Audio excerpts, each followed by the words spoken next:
आप लोगों को इंतजार करना पड़ा उसके लिए सॉरी।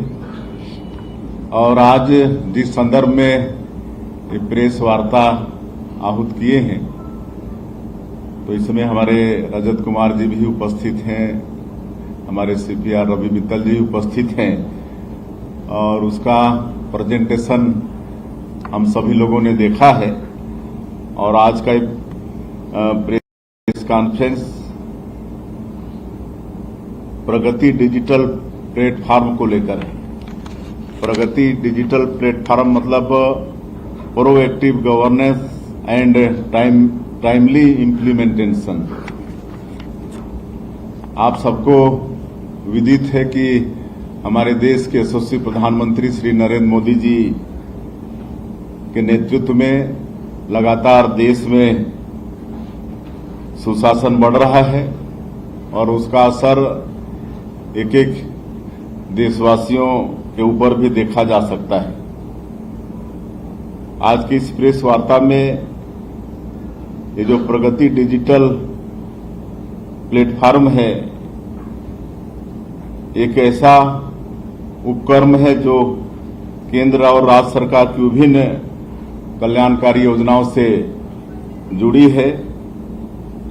जैसा आप सभी लोग जानते हैं कि आदरणीय प्रधानमंत्री जी के नेतृत्व में हमारा देश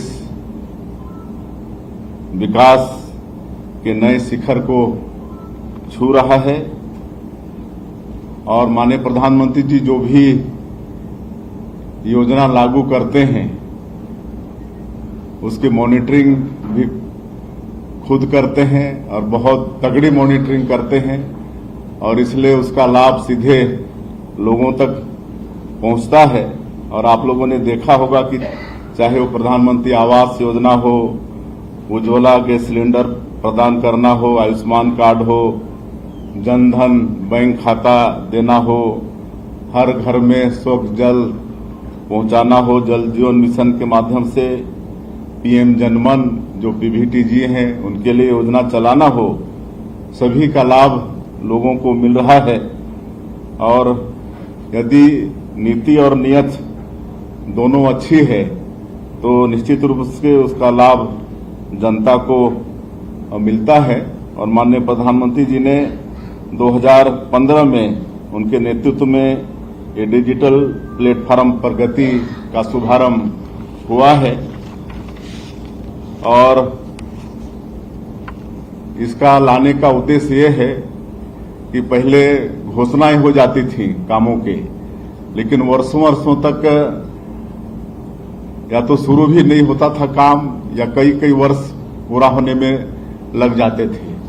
उस पर ज्यादा किसी का ध्यान नहीं जाता था और लेट लतीफी के कारण समय पर जनता को उसका लाभ भी नहीं मिलता था और उसके लागत में भी बढ़ोतरी हो जाती थी और कई तरह से गड़बड़ी भी होता था। लेकिन माननीय प्रधानमंत्री जी ने ये प्रगति डिजिटल प्लेटफॉर्म लाकर उसका सारा समाधान किया है और इसमें वो स्वयं जुड़ते हैं और भारत सरकार के हमारे सेक्रेटरीज और प्रदेश सरकार के भी चीफ सेक्रेटरी वगैरह से सबसे सीधे वो संवाद करते हैं और जो भी विकास के काम होते हैं जिसमें कई तरह की रुकावट होती है, कहीं पर जमीन को लेकर, कहीं पर जन सुनवाई को लेकर, कहीं पर फॉरेस्ट क्लियरेंस को लेकर, जिसके कारण काम शुरू होने में बहुत लेट लतीफ होता है। तो ये प्रगति प्लेटफॉर्म के माध्यम से क्योंकि सीधा संवाद होता है और उन सभी समस्याओं का समाधान उनके समक्ष होता है और काम समय पर शुरू होता है, समय पर पूरा भी होता है और उसका लाभ देश की और प्रदेश की जनता को मिलता है। और अगर केंद्र और प्रदेश दोनों मिलकर किसी काम को करते हैं तो उसका बेहतर परिणाम भी देखने को मिलता है। इस पोर्टल का मकसद भी है कि मिनिमम गवर्नमेंट और मैक्सिमम गवर्नेंस, और इस पोर्टल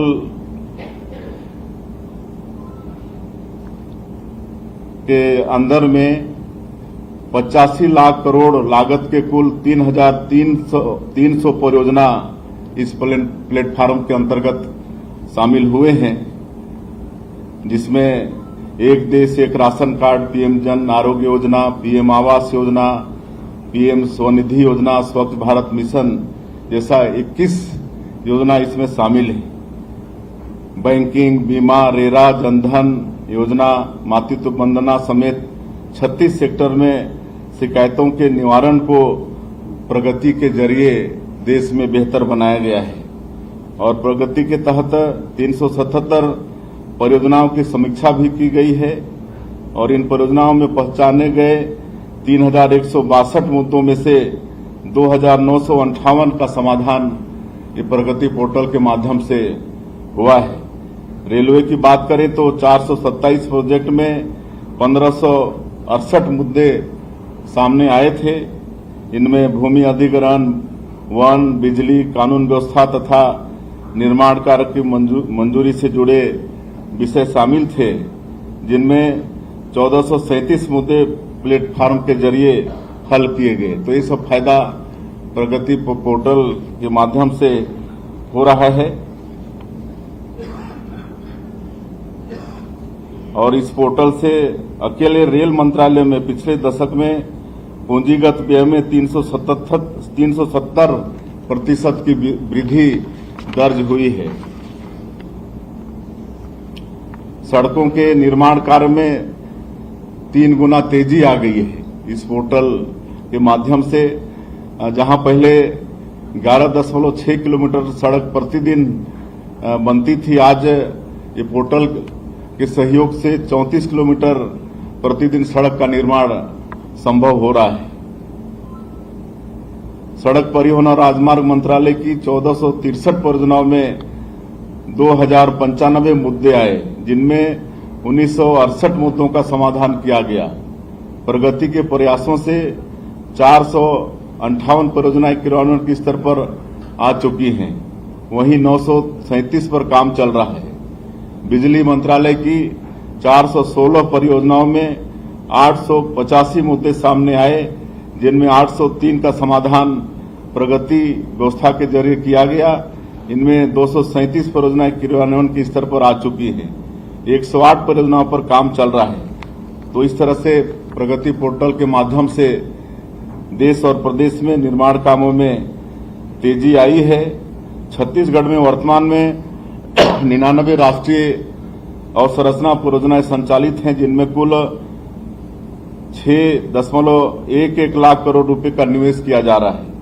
इन परियोजनाओं में बिजली, सड़क, रेलवे, इस्पात और कोयला जैसे प्रमुख क्षेत्र शामिल हैं, जो राज्य के औद्योगिक और आर्थिक विकास को नई गति दे रहे हैं। इनमें अब तक 50 परियोजनाएं सफलतापूर्वक पूरी होकर संचालित हो रही हैं, जिनमें 2.21 लाख करोड़ रुपए का निवेश शामिल है। शेष 49 परियोजनाएं कार्यान्वयन के विभिन्न चरणों में है, जिनमें 3.90 लाख करोड़ रुपए का निवेश किया जा रहा है। तो इस तरह से हम देख रहे हैं कि प्रगति पोर्टल के माध्यम से पूरे देश और प्रदेश में विकास कामों में तेजी आई है और इसके कारण आम जनता को लाभ भी हो रहा है और समय पर काम पूरे भी हो रहे हैं और लागत भी उसकी बढ़ नहीं रही है।